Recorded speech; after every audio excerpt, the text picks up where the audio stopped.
Hey Pre-Cal students, this is it's part one of the review for test 6-1.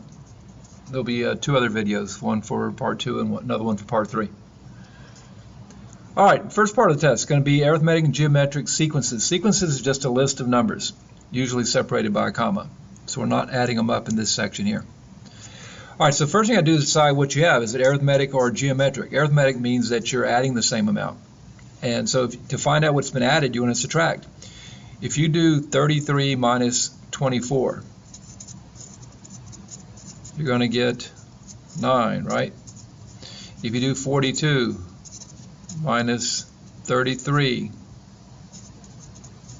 you're going to get 9 again. So it looks like you're adding 9 over and over again. That's called your D value. The D value is what you're adding over and over and over again. 51 minus 42 would also give you 9. So there's your D value. A1 is the first number in the pattern. And so all you're going to do is use to find the 19th number in the pattern. The 19th number in the pattern is going to be the first number in the pattern, plus we got to make a certain number of jumps. So if we're already on the first term, at 24 is the first term, and you want to get to the 19th, you need 18 jumps. Now you can just put 18 here, but the formula would tell you to use 19 minus 1. Alright, so 19 minus 1 is 18 jumps, and each jump is 9.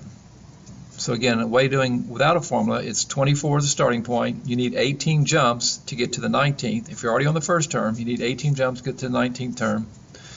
So this is what you do. Just type all that into your calculator, and you get 186. Easy, easy, easy. Alright, this next one is geometric. So how do you know it's geometric? Well, you can try it. You can see that you're not adding the same amount. So to find out what's being multiplied, you take any term divided by the previous. All right, so you can run that on your calculator, and you'll get negative 2/3. And you can check it again. Try some other pair of numbers. Try 16 over 9 and divide that by its previous number. So divide by the previous number, and you see that you're getting negative 2/3. So 2/3 is called your R value. It's what you're multiplying by.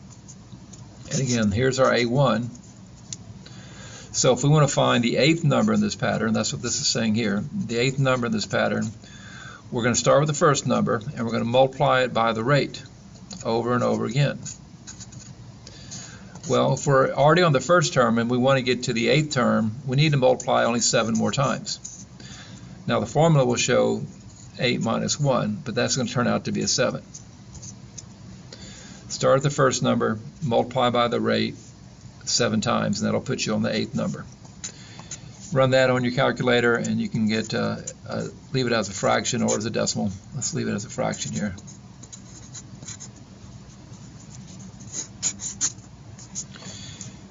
All right, for number 3, this one, it has a D value because you're adding the same amount over and over and over again. You're adding negative 2.6. So we know it's going to be arithmetic if you're adding the same amount. And so again, to get to the 24th term, you start with the first number, and you add 23 times, because you're already on the first one, you add 23 times to get to 24. But again, if you're using the formula, it'll show you this n minus 1, but that's what produces the 23. 23 times, and you're adding negative 2.6. Start with the first term, add 23 times, negative 2.6. And that'll give you this answer here, negative 64.1. That would be the 24th number in the pattern. All right, so this one, if you try to figure out what you're multiplying by, because obviously you're not adding the same thing. So take any number in the pattern divided by the previous, and you'll see that what you get each time is 6. It's pretty obvious here, right? If you took 54 over 9, that would have been an easier way to find out that your R value is 6. So to get to the 10th number in the pattern, you start with the first number, and you have to multiply by 6 over and over again. How many times? You got to multiply 9 times. Now again, the formula is going to show you 10 minus 1 if you use it exactly as it's written. It'll be n minus 1, which will give you the 9 times that you need. Run that on your calculator and you get a very large number, 2,519,424. All right, that's finding a particular number in a pattern, just one number that's way out there. All right, so now we're going to have to find different pieces of these here. So the formula that we're using for an arithmetic sequence, remember the formula that you need for this is this. It's A of n equals the first number plus n minus 1 jumps of the difference. So we're going to use this formula here on this one here. So we know the 30th number, so A30 is going to be here. The 30th number, the last number is 213. We don't know the first number, we're trying to find that. N is the subscript, so there's your n right there, 30. 30 minus 1, and we know that the d value is 8. All right, so you got a little bit of an algebra problem that's easily solved. Multiply 29 times 8, and then subtract that from 213. Easy algebra 1 type problem, and you'll get a equals negative 19. All right, again, we have another arithmetic sequence, so we're going to use the same formula that we have up here. We're going to write down, we want to find A27. So that's a little bit tricky. You have to work with this here to find the d value, and then we have to run the problem again to find this here. So going back to this formula here, we know the last number, using these two things here, the last number is 77. The first number is 13. And we're going to add 17 minus 1 jumps. I should have put 17 there.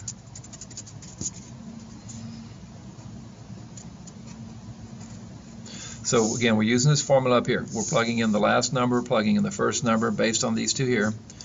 We know that 17 is the n value because that's the subscript, and then the d value is what we're trying to find. So we have 13 plus 16 times d equals 77. That's an easy algebra 1 type problem. Solve that and you get d equals 4.